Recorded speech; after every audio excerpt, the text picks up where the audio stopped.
ਪਰਮੇਸ਼ਵਰ ਦਾ ਅੱਜ ਦਾ ਨੀਤੀ ਬਚਨ ਹੈ। ਸਾਰਿਆਂ ਨੂੰ ਸੁਣਨ ਵਾਲਿਆਂ ਨੂੰ, ਸਮਝਣ ਵਾਲਿਆਂ ਨੂੰ ਔਰ ਪੜ੍ਹਨ ਵਾਲਿਆਂ ਨੂੰ ਪਰਮੇਸ਼ਵਰ ਆਸ਼ੀਸ਼ ਦੇ, ਬਰਕਤ ਦੇ, ਹੀਲਿੰਗ ਦੇ ਅਨੁਗ੍ਰਹਿ ਕਰੇ, अपनी महिमा नाल भरे, सारिਆਂ ਨੂੰ ब्लेसिंग हो। आमीन। खुदा है मेरे पुत्र, मेरी बुद्धि की बातों पर ध्यान दे, मेरी समझ की ओर कान लगा, जिससे तेरा विवेक सुरक्षित बना रहे। आमीन। और तू ज्ञान के वचनों को थामे रहे, क्योंकि पराई स्त्री के होठों से मधु टपकता है और उसकी बातें तेल से भी अधिक चिकनी होती हैं। परंतु इसका परिणाम नागदोना सा कड़वा और दुधारी तलवार सा पैना होता है। उसके पाँव मृत्यु की ओर बढ़ते हैं और उसके पंख अंधोलोक तक पहुँचते हैं। इसलिए उसे जीवन का समग्र पथ नहीं मिल पाता। उसके चाल चलन में चंचलता है, परंतु उसे वे आप नहीं जानती। हालेलुया। खुदावन यीशु मसीह। आमीन। इसलिए अब है मेरे पुत्रों, मेरी सुनो, मेरी और बातों से मुंह ना मोड़ो।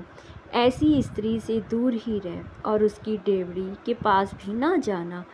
कहीं ऐसा ना हो कि तू अपना यश औरों के हाथ और अपना जीवन क्रूर जन के वश में कर दे, या पराए तेरी कमाई से अपना पेट भरे और परदेसी मनुष्य तेरे परिश्रम का फल अपने घर में रखें, और तू अपने अंतिम समय में जबकि तेरा शरीर छिन्न हो जाए तब ये कहकर हाय मारने लगे, मैंने शिक्षा से कैसा वैर किया है और डांटने वाले कैसा तिरस्कार किया। मैंने अपने गुरुओं की बातें ना मानी और अपने सिखाने वालों की ओर ध्यान ना लगाया।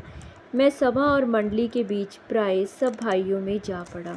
तू अपने ही कुंड से पानी और अपने ही कुएं के सोते का जल पिया करना। क्या तेरे सोतों का पानी सड़क में और तेरे जल की धारा चौकों में बह जाने पाए? ये केवल तेरे ही लिए रहे और तेरे संग औरों के लिए ना हो। तेरा सोता धन्य रहे और अपनी जवानी की पत्नी के साथ आनंदित रहे। प्रिय हिरनी सुंदर सवरनी के समान उसके सतन सर्वदा तुझे संतुष्ट रखे और उसी का प्रेम नित्य तुझे आकर्षित करता रहे। है मेरे पुत्र, तू अपरिचित स्त्री पर क्यों मोहित हो और पराई को क्यों छाती से लगाए। आमीन। क्योंकि मनुष्य के मार्ग यहोवा की दृष्टि से छिपे नहीं और वह उसके सब मार्गों पर ध्यान करता है। दुष्ट अपने ही अधर्म के कर्मों से फंसेगा और अपने ही पाप के बंधनों में बंधा रहेगा। वह शिक्षा प्राप्त किए बिना मर जाएगा और अपनी ही मूर्ख